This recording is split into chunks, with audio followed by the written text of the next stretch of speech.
Bon,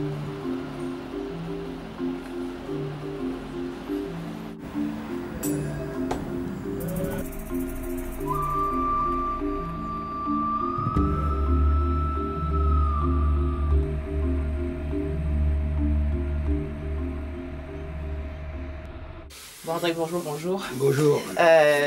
Donc on est plus de 18 mois après le lancement de l'opération Serval. Où en sommes-nous?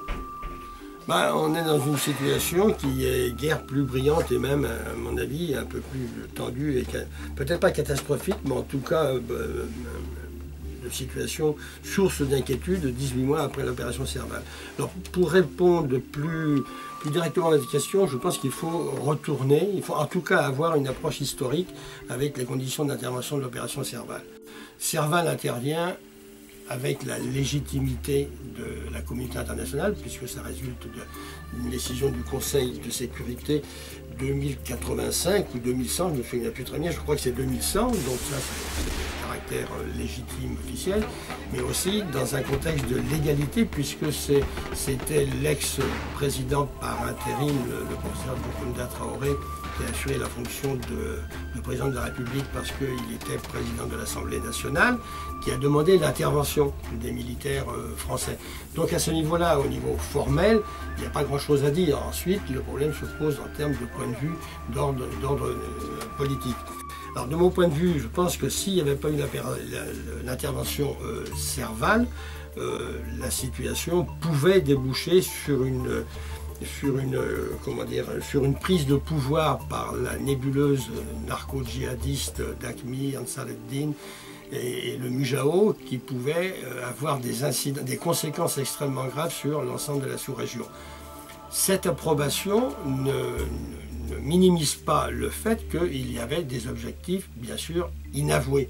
Mais à ce niveau-là, je pense que c'était difficilement condamnable. D'abord parce que ça n'aurait pas été compris par le peuple malien, qui a accueilli cette intervention comme étant un peu une armée de libération, donc il faut prendre ça en compte. Et puis, par ailleurs, encore une fois, ça aurait pu avoir des conséquences bien plus catastrophiques sur l'ensemble de la sous-région, ça veut dire la Mauritanie, y compris l'Algérie, le Niger, le Burkina Faso et probablement aussi le Tchad. Ensuite se pose le problème de qu'est-ce que ça cache, quelles sont les intentions inavouées. Cette fois-ci d'une manière beaucoup plus globale sur l'ensemble de l'espace saharo-sahélien, qui recèle quand même des ressources extractives, des ressources minières extrêmement importantes. On le voit, le pétrole et puis l'uranium au Niger. Libye, n'en parlons pas, ça regorge de pétrole et de gaz. Le gaz aussi est à l'ordre du jour.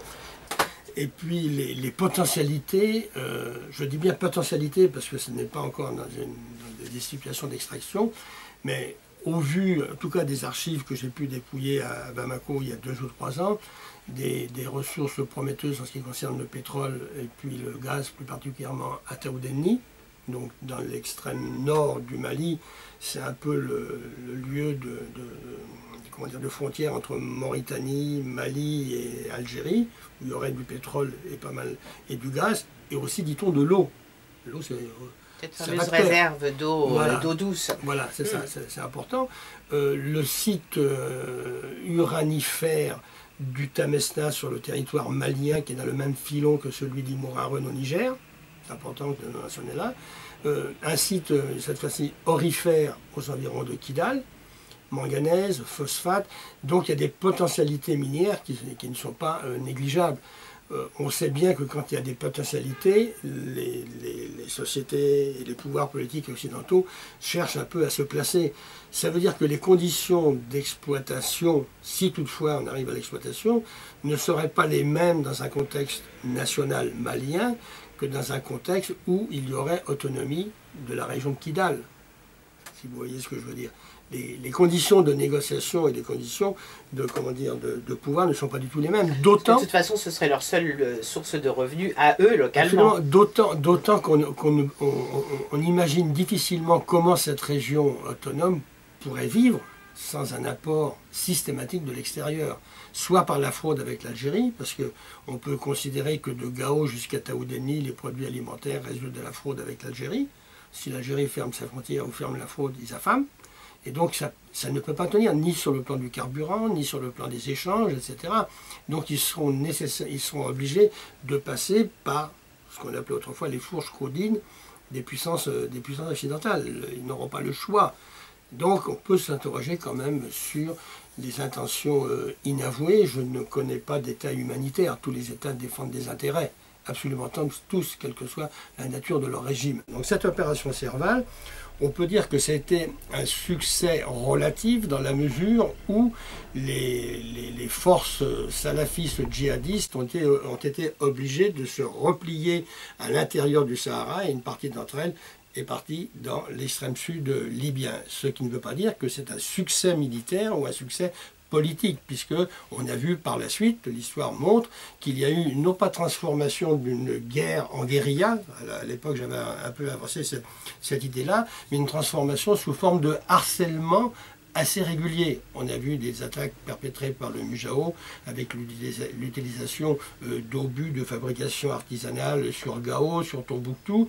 Donc un harcèlement qui fait en sorte que les autorités politiques et militaires françaises ont considéré qu'il fallait maintenir une partie de ces forces militaires sur le sol malien. Je crois que maintenant ils étaient 2500 et que maintenant ils sont à peu près 1500. Ça veut donc dire que ces forces-là sont loin d'être éradiquées et que l'on est dans un processus d'enlisement que je pense que la plupart des gens reconnaissent. Donc c'est dans ces circonstances-là que intervient quelles sont les conséquences de l'opération Serval sur le mouvement national de libération de l'Azawad, qui a été bouté de partout par les forces djihadistes et plus particulièrement par le Mujao à Gao. Ce que je veux dire, c'est que le Mujao, avant l'opération Serval, avait bouté le MNLA, on peut dire de l'ensemble de cette région-là, de Tombouctou, de Gao, et tout ça.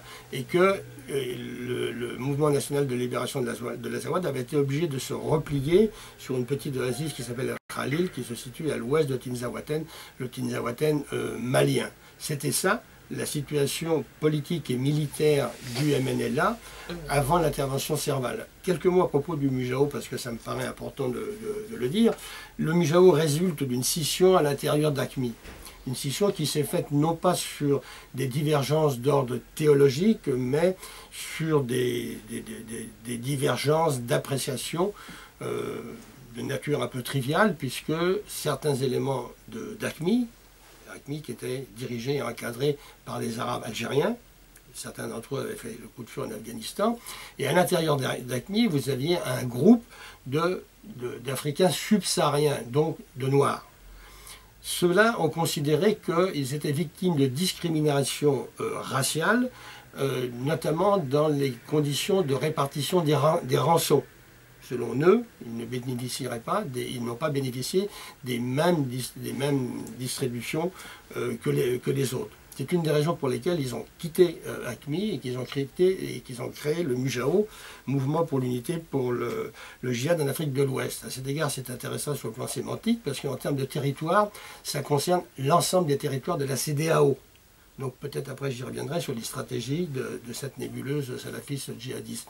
À l'intérieur du Mujao, vous avez un noyau dur qui est composé, on peut dire essentiellement d'Arabes morts de Tarkine, qui sont particulièrement influents et efficaces dans le trafic de drogue. Donc ce sont eux aussi qui alimentent les possibilités d'armement, etc. du Mujao. Autre composition de ce Mujao, c'est les Touaregs noirs. Donc on voit bien aussi comment les rapports sociaux Touaregs refonctionnent dans des situations politiques différentes. Les Touaregs noirs, ça veut dire donc les anciens esclaves au phénotype noir, donc différents des phénotypes méditerranéens incarnés par les tributaires et aussi par l'aristocratie guerrière, s'inscrivent là-dedans, pas nécessairement pour des raisons d'ordre théologique, mais pour des raisons cette fois-ci d'ordre social et politique, pour bouter le MNLA, forme de refus de l'autorité et du pouvoir du MNLA, qui quand même représente l'ancienne aristocratie et une partie aussi des tributaires. C'est important à mentionner. C'est dans ces circonstances-là que le MNLA ne représente plus grand-chose, puisqu'il ne contrôle plus ni Tombouctou, ni Gao, ni même Kidal. Il se réfugie dans une petite oasis El Khalil, qui était le fief d'un des cousins de Iyad Agrali, qui était le chef d'une katiba, qui est d'ailleurs toujours le chef d'une katiba, qui, sauf erreur de ma part, son prénom, ça doit être Ibrahim Ag, j'ai oublié, excusez-moi, mais j'ai oublié ce truc-là. L'opération Serval intervient. quelques semaines après l'opération Serval, qui réussit à réintroduire, à bouter, disons, d'une manière probablement ponctuelle, mais en tout état de cause, les forces djihadistes de Tombouctou et de Gao ne sont plus présentes, sauf Kidal. Et c'est dans ces circonstances-là que le MNLA revient à Kidal, prend en main la gestion de l'Adar des Iforas, pas simplement de Kidal. Ils administrent tout l'Adar, je dis bien administré. Tessalit, Aigueloc, tous les gros villages de l'Adar.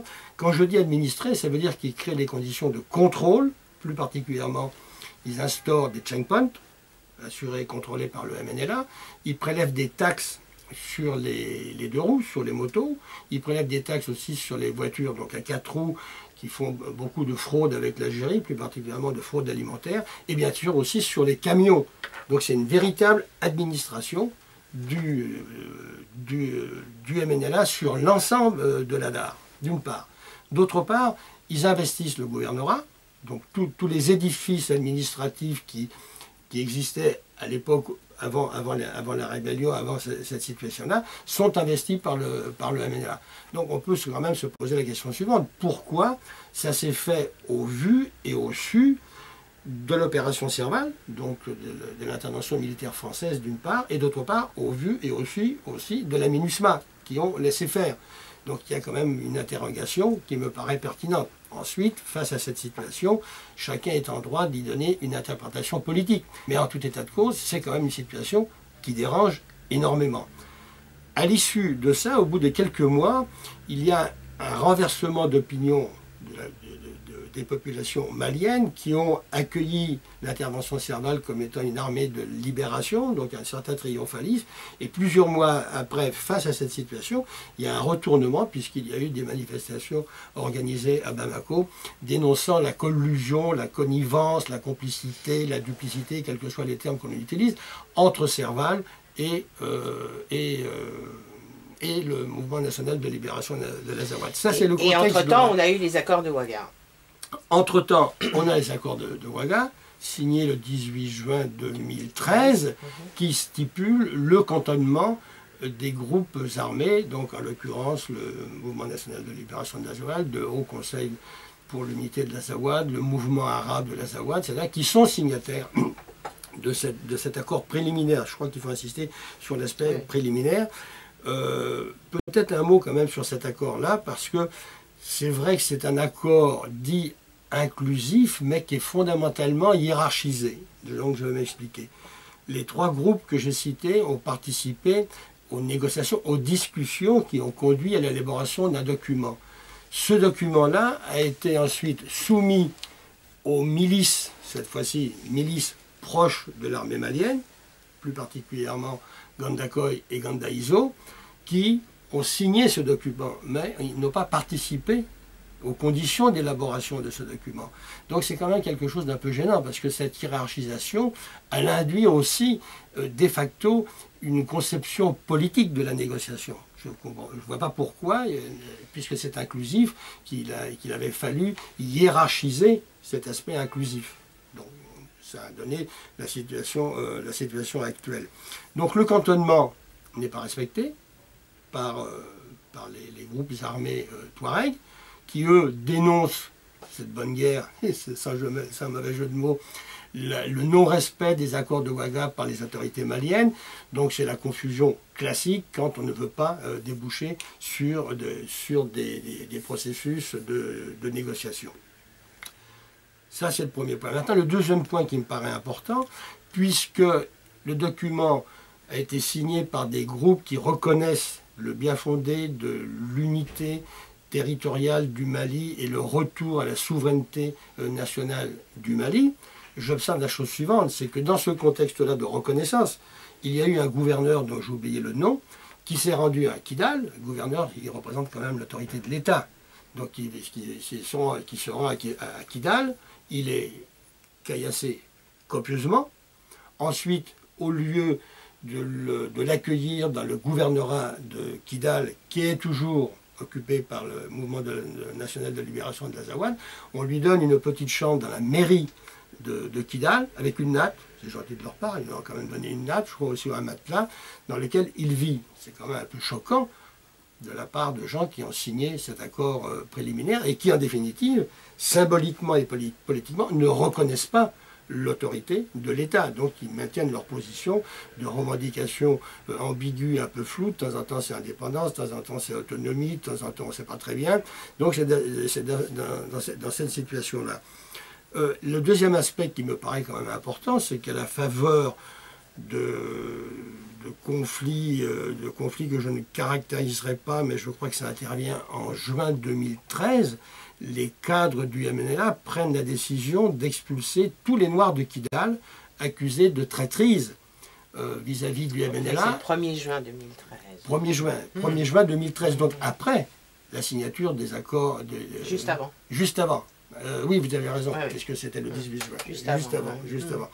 Donc l'expulsion de...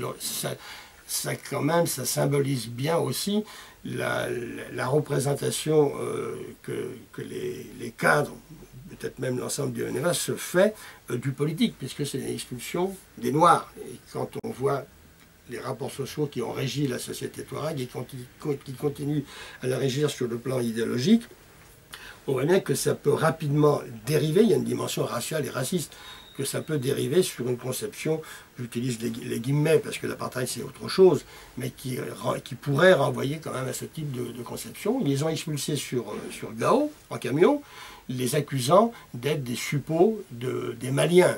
C'est leur vocabulaire, c'est un vocabulaire quand même qui est significatif. Si on parle des Maliens, ça veut dire que eux ne se considèrent pas comme Maliens et comme des citoyens indépendants de l'État de l'Azawad. Donc on retombe sur leur revendication préliminaire. Juste un petit mot sur ce mot Azawad. Parce que eux l'utilisent et le médiatisent comme étant les 3 régions du nord du Mali, alors qu'en fait, ça ne correspond qu'à une toute petite superficie de tout ce nord du Mali.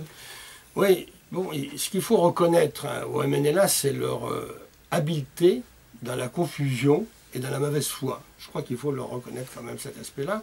De temps en temps, implicitement, ils font référence à l'Azawad, qui serait exclusivement circonscrit à la Dar, je ne sais pas pourquoi.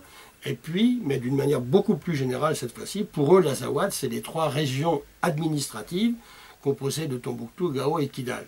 Mais Azawad, au sens ethno-géographique, c'est les terrains de parcours compris entre Tombouctou et Arawan, et utilisés par les pasteurs nomades morts Berabiche. Ça représente une superficie de 380 km², pas plus. C'est ça, l'Azawad. Ça, c'est important à mentionner.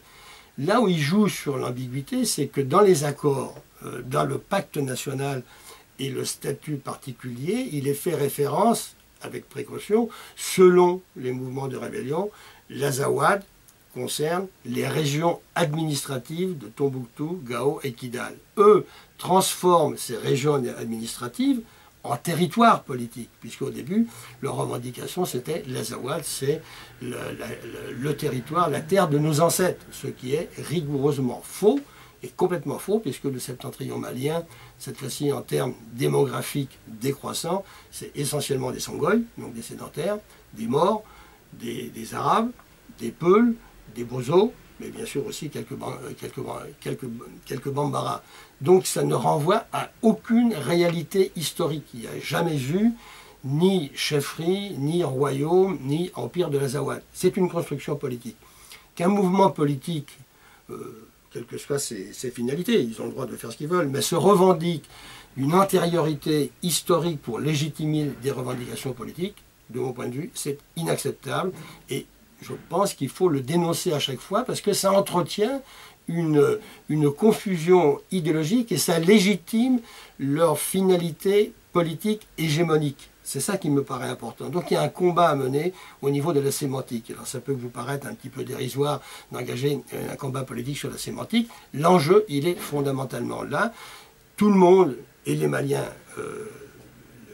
compris, mais par-delà les Maliens, l'Azawad n'a jamais été un territoire politique qui a été régi et gouverné par les Touaregs. Encore une fois, c'est la partie géographique comprise entre Tombouctou et Arawan. Certains vont jusqu'à Taoudeni, puisque à l'époque de l'ex-président Amani Toumani Touré, il y avait création de 2 nouveaux gouvernorats, Taoudeni et Ménaka. Donc ils ont étendu la notion d'Azawad jusqu'à Taoudeni, c'est-à-dire ils ont prolongé la partie méridionale d'Arawan jusqu'à Taoudeni.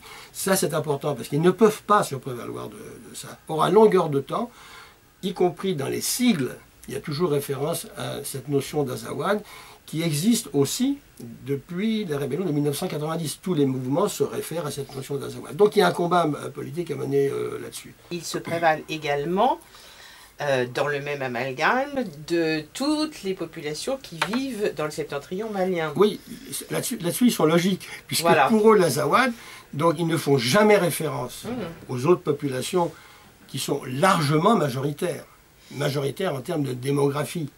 C'est pour ça que c'était là. Ça renvoie à leur capacité d'information, de diffusion de l'information, qui ne peut se faire qu'avec des soutiens importants, y compris dans les médias français. Et on peut même dire d'une manière beaucoup plus large sur l'ensemble des médias. J'ai écouté la dernière fois une vidéo qui a été faite par La Voix de l'Amérique, où on interviewait M. Moussa, fils d'El Saïd, et le Premier ministre Moussa Mara. C'est évident que c'était une vidéo de propagande à la faveur du MNLA, puisqu'il y avait une distorsion, en tout cas quelque chose qui moi m'a dérangé, c'est que d'un côté le personnage Moussa El Saïd, et de l'autre côté vous aviez le Premier ministre quand même, Moussa Mara, qui lui n'apparaissait pas en grand sur l'écran, mais à qui on donnait la parole. Donc on avait réduit le Premier ministre à une fonction orale, verbale. Alors que Moussa El Saïd, qui probablement a été réintégré dans sa fonction, je dis probablement parce que j'en ai pas les preuves, dans ses fonctions de porte-parole, apparaissait un peu comme le grand seigneur. On le voyait, on l'entendait, alors que le Premier ministre était en médaillon et avec une intonation un peu sourde. En tout cas, on ne prêtait pas attention, ni au niveau de l'image, ni au niveau du son. Et ça, c'est quand même aussi... En tout cas, je pense que ça relève d'une manipulation d'ordre médiatique, grossière certes, mais existante. Quand le premier gouverneur, dont j'ai oublié le nom, s'est rendu à Kidal et qu'il a été caillassé, ça pouvait préfigurer ce qui s'est passé le 17 mai et le 21 mai, avec l'arrivée du nouveau Premier ministre, son Excellence Moussa Mara. Il y avait déjà eu des actions de ce type, de la nature de ce type-là, il y avait déjà quelques mois. Ensuite, sur la pertinence de l'intervention dans la situation politico-militaire, je ne vais pas me prononcer là-dessus, mais ce sur quoi je peux me prononcer, c'est que le Premier ministre, jusqu'à aujourd'hui, son gouvernement dirige l'ensemble du territoire national malien, que donc de ce fait-là, il n'y a aucune raison que Kidal et l'Adar des Ephoras fassent une exception à ça. Il était normal qu'il y aille. Est-ce que c'était pertinent d'y aller dans un contexte où l'armée malienne, disons la chaîne de commandement de l'armée malienne n'a pas été complètement restaurée? Ça, c'est un autre type de problème. Mais en tout cas, sur le plan politique, c'était légitime qu'un Premier ministre aille voir un peu ce qui se passe sur le territoire national. Aucun élément de la communauté internationale n'a reconnu l'indépendance et l'État de l'Azawad. Donc il était parfaitement dans son droit d'aller voir qu'est-ce qui se passait au nord.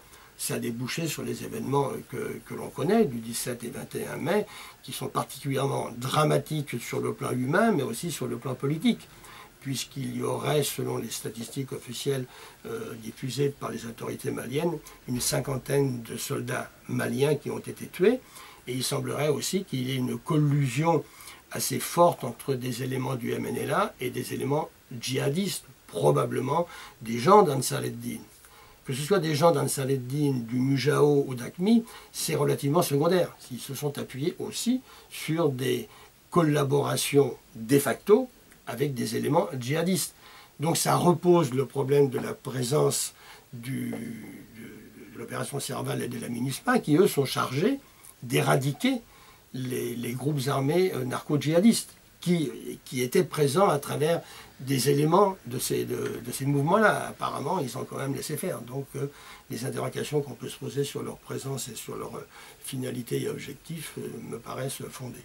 Ces précisions me ramènent donc au potentiel soutien dont bénéficie le MNLA, aussi bien en Europe que sur le continent, dans la sous-région. L'élément nouveau, c'est-à-dire le tournant diplomatique intervient au moment de l'investiture du président Ibrahim Boubacar Keïta, alias IBK, qui accorde une représentation symbolique très forte au Maroc. Donc on voit bien qu'à partir de ce moment-là, il y a un enjeu, il y a une compétition politique entre trois États. Le Maroc qui revient sur la scène politique de l'Afrique, ça paraît très très clair, la manière dont il a été reçu, ça a été grandiose, il a été reçu de manière beaucoup plus importante que la délégation française. Ça a été assorti de contrats commerciaux importants, de développement des relations bancaires, parce qu'il y a beaucoup de banques marocaines au Mali, donc ça c'est l'élément nouveau. Le deuxième élément nouveau, c'est le fait que pendant 2 ou 3 mois, l'Algérie a été un petit peu atone. On ne connaissait pas tellement ses positions vis-à-vis du MNLA. Et là, dans ce contexte-là, ça vient il y a une quinzaine de jours, il y a un retour de la diplomatie algérienne sur la situation politico-militaire malienne, puisque les groupes armés à dominante Touareg sont allés à Alger, ont négocié, etc. 15 jours, grosso modo 15 jours, 3 semaines après, intervient Blaise Compaoré, qui est le représentant de la CEDEAO, donc président du Burkina Faso. Et qui a été médiateur officiel. Pardon, qui a été médiateur officiel, ça c'est important de le mentionner. Donc on voit bien dans cette nouvelle configuration, chacun revient pour essayer d'exercer son influence. Dans ces circonstances-là, le MNLA est l'objet et l'enjeu de compétition politique transnationale. Donc ça ne peut que conforter sa position, parce que ces trois États ont des finalités, des objectifs complètement différents.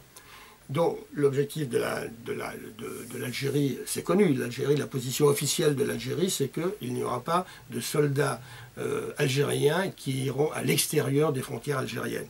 C'est ce que l'on a reproché aussi à l'Algérie, particulièrement le Mali, en disant mais vous laissez faire, pas d'intervention, etc. Bon, c'est leur politique, c'est leur problème. Le Maroc arrive là-dessus, ça c'est un élément nouveau, parce que le Maroc n'est pas membre de l'Union africaine, alors que l'Algérie est membre de l'Union africaine, ainsi que le Burkina Faso. Donc vous voyez, c'est à travers aussi les organismes internationaux que s'inscrit la compétition et les enjeux sur le MNLA. Ça c'est pour le contexte sous-régional. Maintenant, on peut difficilement imaginer comment le MNLA et d'autres mouvements peuvent avoir autant de facilité de déplacement, autant de facilité monétaire et financière pour l'achat des armes. On ne parle jamais des armes, mais pour se battre, il faut des armes. Il semblerait, sous réserve de vérification, que les armes détenues par les groupes armés, ce n'est pas des petits pistolets à amorce, c'est quand même des armes sophistiquées, et qui est probablement plus sophistiquées que les armes de l'armée malienne, sous réserve de vérification. Tout ça fait en sorte que ça donne une assise importante au MNLA. Sur le plan maintenant diplomatique, ils ont aussi marqué des points, mais un mouvement comme ça qui marque des points ne peut le faire qu'avec des soutiens implicites, discrets, clandestins, quel que soit le qualificatif que vous voulez utiliser. Le fait qu'une délégation du MNLA se rende en Russie, ça a aussi une signification politico-diplomatique. Face à cette délégation du MNLA en Russie, que font les autorités maliennes? Ils n'ont pas convoqué l'ambassadeur de Russie à Bamako. À ma connaissance, ils ne l'ont pas convoqué. Donc on voit bien que là aussi, quand même, il y a une carence diplomatique du côté des autorités maliennes. C'était de leur devoir de leur demander mais qu'est-ce qui s'est passé, etc. Simplement, d'autant que les rapports de coopération entre le Mali et la Russie sont anciens et que c'est toujours de bonnes relations. La troisième chose qui me paraît beaucoup plus significative, c'est la mise en place d'une diplomatie politico-militaire discrète, parallèle à la diplomatie officielle, à travers une délégation composée de 6 ou 7 membres du MNLA à Saint-Égidio. Saint-Égidio, cette délégation-là, avait pour objectif, c'est... Peut-être qu'il faut préciser brièvement comment se présente Saint-Égidio, justement. Alors, Saint-Égidio a toujours été présenté comme étant un organisme du Vatican, qui dépend du Vatican, donc religieux, catholique, dont les finalités, en tout cas au niveau de la déclaration des principes, est de créer les conditions de négociation pour la paix. Donc, cette délégation du MNLA 6 ou 7 avait pour finalité officielle d'être formée à la paix, mais quand on a demandé quel était le contenu de ces négociations, quand on a posé cette question aux représentants des Saint-Désidio, il n'y a pas eu de réponse. Il y a eu un refus de réponse à ces questions. Donc ce refus de réponse est porteuse de suspicion. Or, j'en reviens à cette idée de diplomatie parallèle politico-militaire qui avait pour objectif de former ces éléments-là aux négociations avec un vocabulaire acceptable, donc une véritable formation politico-militaire pour les négociations, au lieu d'utiliser des comportements et un vocabulaire un peu braillard, un peu décousu, qui est un peu dans tous les sens, pour leur donner en définitive une sorte de représentation BCBG. C'est dans ce contexte-là aussi qu'apparaissent de nouveaux éléments des cadres civils du mouvement national de libération de l'Azawad, et plus particulièrement à travers un jeune homme qui était un des fondateurs du MNLA et qui avait créé le mouvement national de l'Azawad qui s'appelle Moussa Gacharatman, qui est un jeune étudiant que l'on essaie de promouvoir parce que justement lui n'a pas de gamelle, si vous voulez, pour utiliser une expression triviale, alors que les autres cadres du MNLA sont tous dans des positions plus que douteuses vis-à-vis du djihadisme et vis-à-vis aussi de la cocaïne. Donc dans les circonstances actuelles, pour aller dans des négociations plus sereines et plus, peut-être pas plus transparentes, mais en tout cas plus présentables aux yeux de la communauté internationale, il faut de nouveaux éléments. Ce qui voudrait dire, mais ça c'est mon analyse, je ne sais pas si elle est bonne, c'est que la tendance militaire du MNLA, qui dirigeait le MNLA, on n'en a jamais parlé, mais la tendance politique civile incarnée par Bilal Akcherif, le secrétaire général, c'était de l'habillage politique. Les décisions, il ne pouvait pas prendre de décision sans l'aval de la tendance militaire incarnée par Mohamed Agnajem, qui était lui le chef.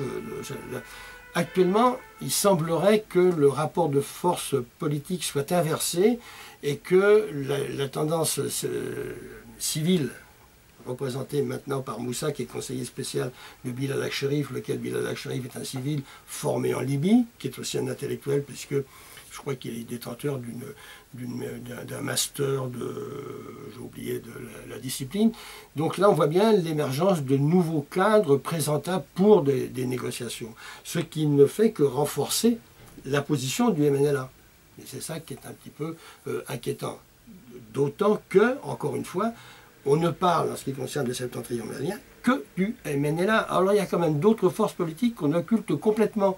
En conséquence de quoi, l'information, on a l'impression que le seul mouvement qui existe dans le septentrion malien, c'est le MNLA. Donc ça veut dire qu'il y a un combat à mener au niveau même de l'information, en disant ce qu'est le MNLA, ce qu'il représente dans cette configuration des groupes armés qui se livrent aussi à des activités criminelles, qu'est-ce qu'il représente d'une part, et d'autre part, qu'est-ce qu'il représente par rapport à l'ensemble de la population touareg malienne et par rapport à l'ensemble du peuple malien. Je crois qu'il faut à chaque fois le resituer dans ce contexte-là. On peut dire, sans prendre de risque, que le MNLA ne représente que lui-même et qu'il n'a été mandaté par personne, en tout cas pas par la dite communauté touareg, pas par les populations du septentrion malien, mandaté par personne. Alors, ils sont combien ? 50, 300, 500, 600. Je pense que cette question est relativement, n'est pas tellement pertinente puisque le problème se pose en termes politiques. Face à ça, vous avez des gens qui ont pris l'initiative de créer une plateforme, initiative prise par l'ancien Premier ministre malien lui-même Touareg, en association avec un chef touareg qui s'appelle Bajan, qui dénonce les objectifs... Qui est député. Donc il représente quand même un député, qu'on le veuille ou non, sauf si on est un peu néocolonialiste et qu'on dit qu'on considère un député malien, donc on s'en fout, il ne représente rien. Je dis ça d'une manière un peu provocatrice, mais ce n'est pas impossible aussi que ce type d'état d'esprit existe dans notre pays. Est-ce que quelqu'un ici accepterait que des représentants de l'État, à savoir des préfets et des sous-préfets, se fassent tuer par des mouvements rebelles armés? On a eu un exemple, par exemple, en Corse, lorsque le préfet a été assassiné par un nationaliste corse. Vous avez vu ce qui s'est passé. Donc moi j'ai l'impression que quand ça se passe en Afrique, bah, c'est un peu normal, c'est banalisé, c'est pas surprenant. Donc on ne peut pas avoir deux poids, deux mesures dans nos valeurs démocratiques et dans nos conceptions citoyennes de la politique. Et ça me gêne considérablement. On voit bien que, y compris dans les partis qui se réclament plus ou moins ou vaguement de la gauche, il y a un peu ce type de comportement, donc une absence de réflexion politique sur le fond.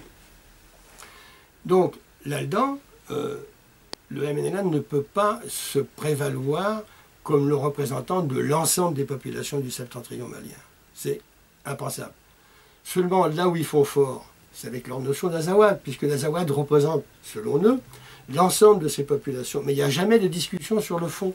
Quand vous voulez avoir une discussion sur le fond avec les représentants du MNLA ou d'autres, c'est toujours l'esquive, c'est toujours la diversion, etc. Il n'y a pas possibilité. Mais j'observe aussi qu'il n'y a pas de combat politique sérieux, pugnace du côté des autorités maliennes sur cet enjeu-là.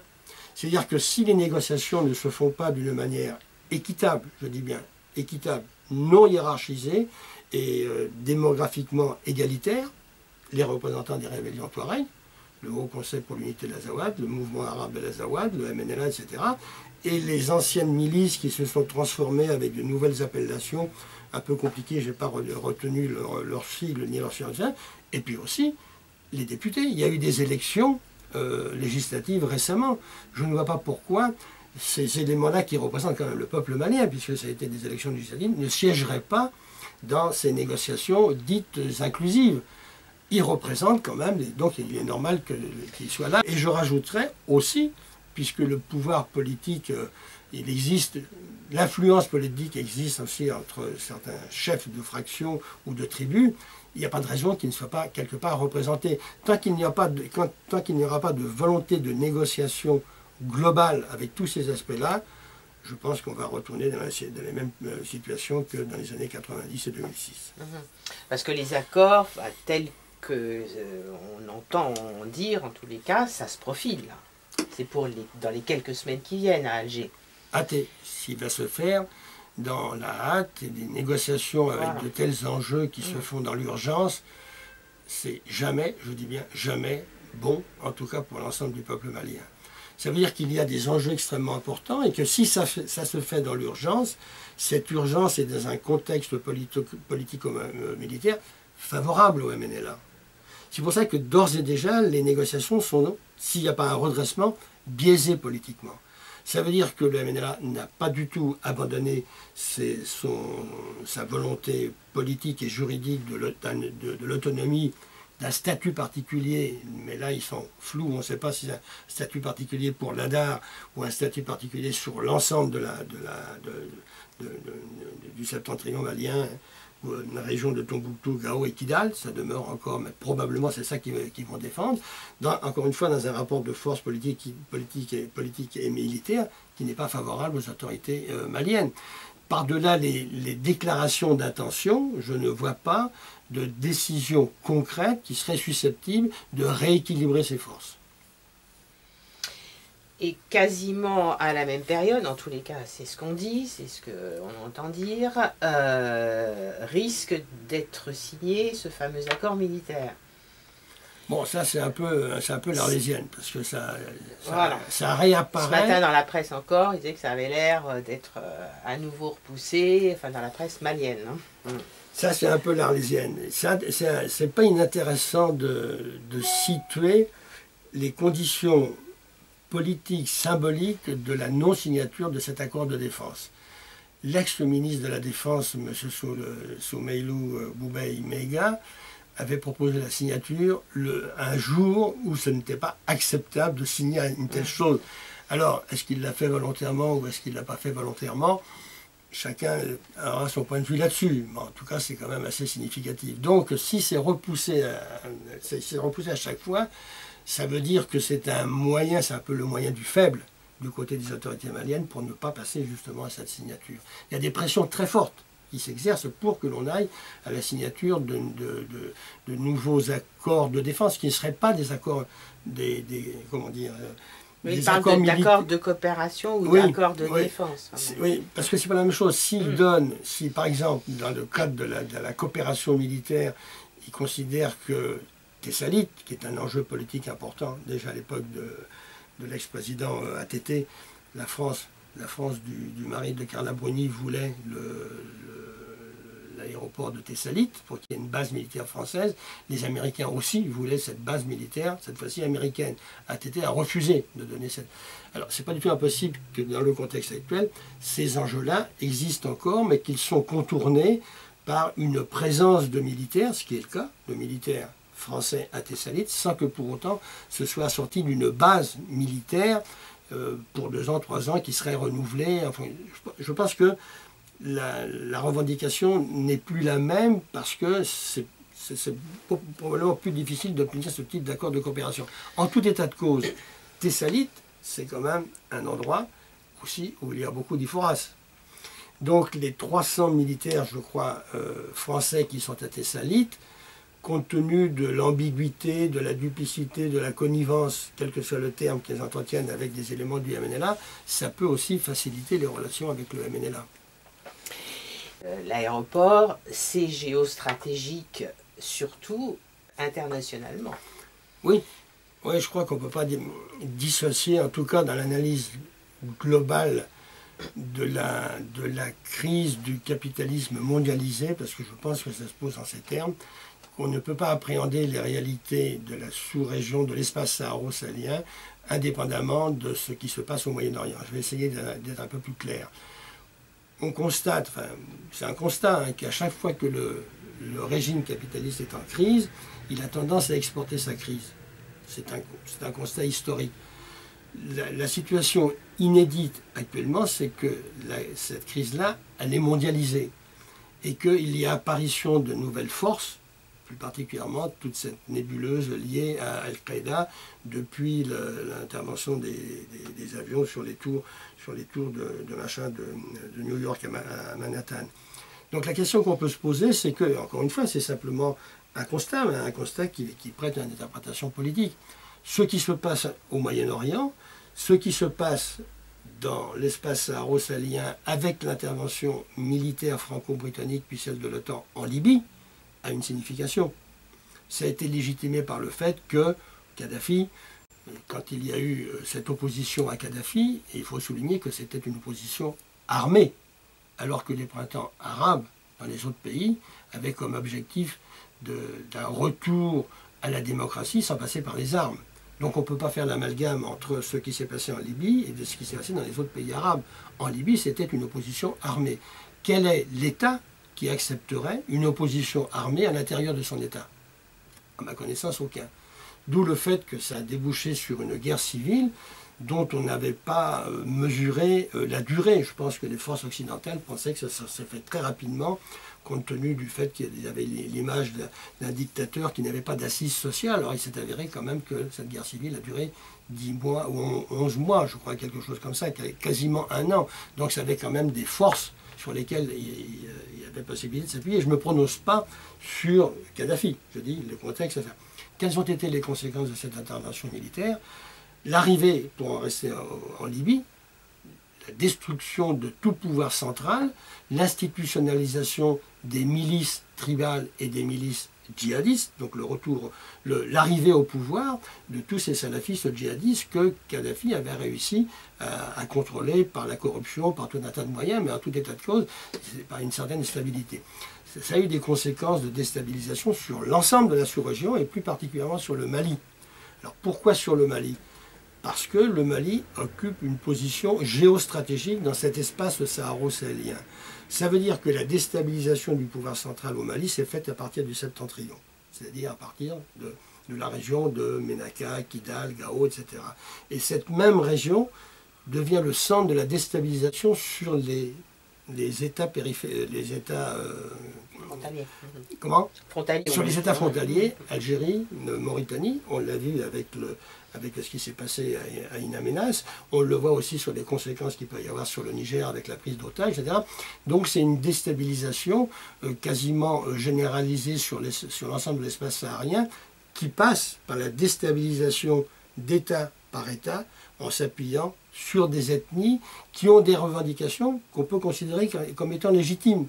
Cette légitimité des revendications de type culturel, je dis bien culturel, transformées par ces rébellions en revendications politiques, ne sont pas acceptables de mon point de vue, compte tenu quand même qu'il y a eu des élections, qu'il y a eu tout un tas de choses, et personne ne leur interdisait de participer à cette pratique dite démocratique. Donc la question qu'on peut se poser maintenant d'une manière plus théorique, est-ce qu'on n'assiste pas à la mise en place d'un nouvel ordre mondial qui passerait par la déstabilisation que je viens de décrire, ère culturelle par ère culturelle globale? Le Moyen-Orient, mais le Moyen-Orient, c'est pas nouveau. Ce qui est nouveau, c'est ce qui se passe en Syrie. Et avec aussi la contribution, cette fois-ci, des forces djihadistes qataris et d'autres, probablement aussi d'Arabie saoudite. Donc cette déstabilisation et cette mise en place d'un nouvel ordre mondial de type capitaliste implique des nouvelles formes d'organisation du politique. Ça n'implique pas nécessairement la remise en cause des frontières actuelles. La remise en cause des frontières actuelles pourrait déboucher sur un chaos non maîtrisable par les puissances occidentales. Donc on déstabilise à l'intérieur des frontières, ce qui est une manière de poser le problème des frontières héritées des accords au moment des indépendances, et on réorganise à l'intérieur, c'est-à-dire on considère que l'État-nation ou l'État unitaire a été un échec, puisque selon la terminologie officielle internationale, ce sont des États faillis, sans se poser la question pourquoi ce sont des États faillis, et qu'il faut passer à d'autres formes d'organisation du politique. Actuellement, un peu partout, y compris en Europe, ce qui est à l'ordre du jour, c'est l'organisation de type fédéral. Donc pour arriver à l'organisation de type fédéral, il y a 3 phases dans le processus. La première phase, c'est la décentralisation dite poussée, qui 2 ou 3 mois après, passe à une régionalisation. C'est le cas en France, c'est le cas au Mali. Et cette régionalisation, à terme, elle a pour objectif, demain, après-demain, dans 5 ans ou je ne sais pas, de créer les conditions d'un État fédéral. C'est exactement les revendications du mouvement national de libération de l'Azawad. Donc c'est un problème de processus qui est mis en œuvre et de temps. Quand est-ce que ça se passera? Or, au niveau de l'Europe, c'est la même chose. Il nous faut une Europe fédérale. Ça veut dire qu'une des solutions probablement ponctuelles de la crise du système passe par une organisation politique fondée sur le fédéralisme. C'est un des moyens de mettre en œuvre ce nouvel ordre mondial auquel je me réfère, sans passer par un chaos et sans passer non plus par une 3e guerre mondiale. Quand j'entends 3e guerre mondiale, je me dis mais ça renvoie à quelle réalité? Les conditions idéologiques ne sont pas là pour pouvoir dire qu'il va y avoir une 3e guerre mondiale. Et puis ensuite, quelle est la puissance actuelle qui serait susceptible d'engranger les bénéfices d'une conflagration mondiale? Certainement plus les États-Unis, l'impérialisme américain est en déclin. Il est en déclin, il est obligé de passer par des associations, par des alliances avec d'autres pays pour pouvoir s'affirmer. Il est beaucoup moins agressif parce qu'il n'a plus les moyens de son agressivité si vous comparez avec la situation au Vietnam ou même la situation qui prévalait en 1990. Ils n'ont plus du tout ces moyens-là. Donc ils sont obligés de se rabattre et d'utiliser d'autres moyens beaucoup plus subtils et probablement plus efficaces et beaucoup moins coûteux pour ces puissances-là. C'est dans cette configuration globale qu'on peut se poser la question suivante, c'est quels sont les accords tacites ou pas tacites entre la puissance française et la puissance américaine. Pour en revenir à l'espace saharo-sahélien, j'observe que tout l'espace saharo-sahélien actuellement est sous l'emprise d'une militarisation de cet espace-là par les Français et non pas par les Américains. Ce qui ne veut pas pour autant dire qu'il n'y a pas des alliances. Et donc il y a une répartition des tâches qui fait en sorte qu'il y a une nouvelle distribution. Et cette nouvelle distribution est peut-être, et probablement, en tout cas de mon point de vue, la mise en place d'un nouvel ordre mondial qui passe par ce que je viens de dire. Déstabilisation des États, instrumentalisation des ethnies, parce qu'il y a des problèmes d'ordre de revendication culturelle, compte tenu, on dit que l'État il est un peu rouleau compresseur sur le plan culturel, etc. Fragile, ces États-là ont une durée de vie de 50 ans. 50 ans, ils ont été créés non pas en fonction de leur dynamique spécifique, ça a été le principe du state building, c'est-à-dire que c'est des formations de l'État qui ont été imposées de l'extérieur, d'une part. D'autre part, au moment des indépendances, on ne leur a jamais donné les moyens de se construire. J'en veux pour preuve, si vous prenez les grandes sécheresses et famines des années 69, 73, 83, 84 qui ont eu des conséquences politiques énormes, y compris sur des coups d'État. Le coup d'État de Kounché au Niger s'appuie dans ce contexte-là, de famine généralisée, donc d'affaiblissement du pouvoir central en construction. 73, c'est 12 ans après les indépendances formelles. Ensuite, 83-84, grande sécheresse encore, et plan d'ajustement structurel imposé par le FMI et la Banque mondiale avec des contraintes énormes, plus particulièrement sur l'école et la santé, qui sont quand même les deux piliers d'une société. Alors maintenant, on dit, vous voyez dans quel état est l'école, dans quel état sont les hôpitaux, les dispensaires, etc. C'est quand même aussi les conséquences de l'application. Et chose dont on ne parle pas, mais qui me paraît très très importante, c'est la dévaluation du CFA en 93-94, qui conduit à un surendettement. Coupé par deux, quoi. Oui, le remboursement de la dette s'est fait au moment de la créance, donc deux fois plus cher. Comment, dans ces circonstances-là, ces États ont eu la possibilité de se construire et de se consolider? La responsabilité incombe à qui? André Bourgeot, pour conclure, on ne va pas parler de possibilité de suggestion de sortie de crise, parce que depuis le temps qu'on en parle, c'est vrai que ça finit par s'épuiser. Non, mais la question, c'est surtout comment est-ce que l'État malien peut résister à ce rouleau compresseur dû à cette crise mondiale qui le touche de l'intérieur et sur son territoire, et de fait touche tous les Maliens. Je vous répondrai en comparant deux situations, celle de 1990 et celle de 2010, grosso modo. En 1990, c'était un petit peu le même problème, mais la nature du problème était le même, mais les aspects étaient différents. En 1990, les pouvoirs en place sont tous des pouvoirs partis uniques, dictatoriaux, et la plupart d'entre eux sont des militaires. On sait bien que le système capitaliste a besoin d'une libéralisation de l'économie, et que pour qu'il y ait libéralisation de l'économie, il faut le multipartisme. C'est une des conditions sine qua non.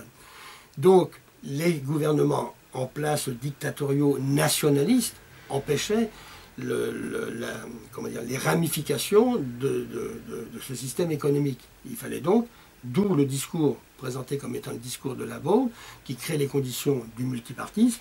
Ce n'est pas du tout le discours de La Baule, ça a été un discours qui a été préparé par M. Conable, qui à l'époque était président de la Banque mondiale. Ça a une signification. Le système a besoin du multipartisme. Je ne me prononce pas sur la nature du multipartisme, mais il a besoin de ça parce que ça crée les conditions de débit.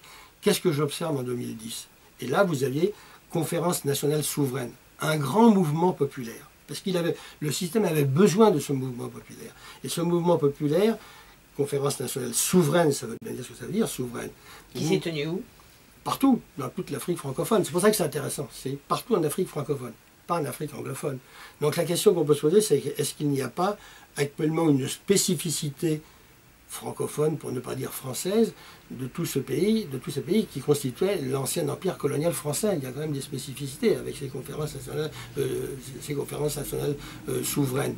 Grand élan populaire qui résulte aussi de combats clandestins que les forces progressistes à l'intérieur de ces pays ont menés. Donc il y avait une adhésion massive. Le peuple était présent.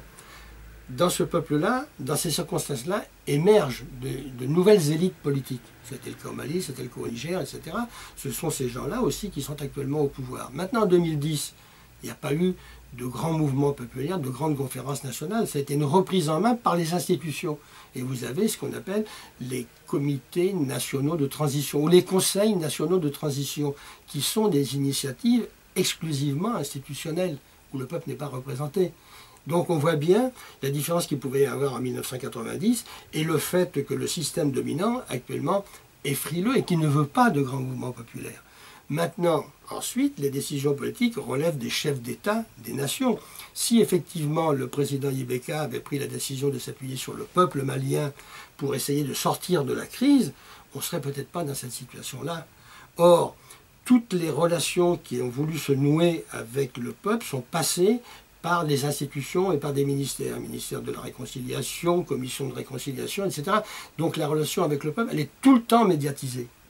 Et on voit bien qu'il n'y a pas cet élan populaire qui existait en 1990. Et ça caractérise quand même la nature nouvelle du système dominant qui est le système capitaliste mondialisé. Comment retourner au peuple s'il n'y a pas de volonté politique de la part des élus du peuple de s'appuyer sur le peuple? Ils peuvent aussi s'appuyer sur les assemblées nationales. J'ai l'impression que quelquefois ils ont tendance à s'asseoir sur les représentants du peuple à l'Assemblée nationale. Donc je ne vois pas comment on pourrait sortir de la crise actuelle, qui est quand même une crise très grave, s'il n'y avait pas une volonté politique de renouer sous des formes particulières. Il faut trouver une certaine habileté pour renouer avec le peuple. Parce qu'on voit bien, le peuple n'est pas d'accord avec le MNLA. Il n'est pas d'accord non plus avec la nouvelle orientation prise par les responsables politiques. Donc il y a un mécontentement qui est présent et qui se manifeste à travers différentes manifestations. Dans ce contexte-là, l'inquiétude peut être la suivante. Si le peuple malien considère que les politiques laïques ne sont pas à la hauteur, est-ce que ça ne sera pas la tendance religieuse, salafiste, à dominante wahhabiste, qui engrangera le politique et qui deviendra un référent de pouvoir? Pourquoi je dis ça? Parce que lors d'une manifestation, cette fois-ci laïque à Bamako, je crois en octobre 2013, il y avait un représentant du shérif de Muro, qui n'est pas n'importe qui, quelqu'un qui a beaucoup d'argent, qui est dans tous les trafics, etc., qui avait émis l'hypothèse de la création d'un parti islamique. Donc, deux hypothèses. Ce parti islamique se crée et il est anticonstitutionnel, ou il ne se crée pas, mais il exerce une influence politique à travers d'autres partis. Et ça peut conduire, effectivement, à une institutionnalisation larvée de la religion dans le politique. C'est ça qui est inquiétant. Ça s'est déjà passé au moment du coup d'État de Sanogo, où il y avait un vide politique et les islamistes se sont engouffrés là-dedans. Or, actuellement, on voit un peu partout que les islamistes sont à l'ordre du jour. On le voit en Irak, on le voit en Libye, on le voit un peu partout. Ma crainte, est-ce que ça ne pourrait pas aller dans ce sens en ce qui se concerne le Mali, avec des formes beaucoup moins violentes que celles que je viens de décrire auparavant, avec des formes particulières qui sont celles du Mali. Vous arrêtez là? Oui. Ou une petite conclusion? Bon, la conclusion, on ne va pas conclure quand l'histoire est en marche, hein. Mais je n'ai pas l'habitude non plus de parler en termes d'optimisme et de pessimisme, mais je parlerai, bon, un peu un point de vue un peu subjectif, d'inquiétude sur le devenir du Mali dans le contexte que je viens de décrire. Je ne vois pas de force d'opposition constituée susceptible de fédérer pour aller dans le sens de la restauration de la souveraineté, de l'autorité de l'État. Merci André Bourgeon. Je vous en prie, je vous remercie.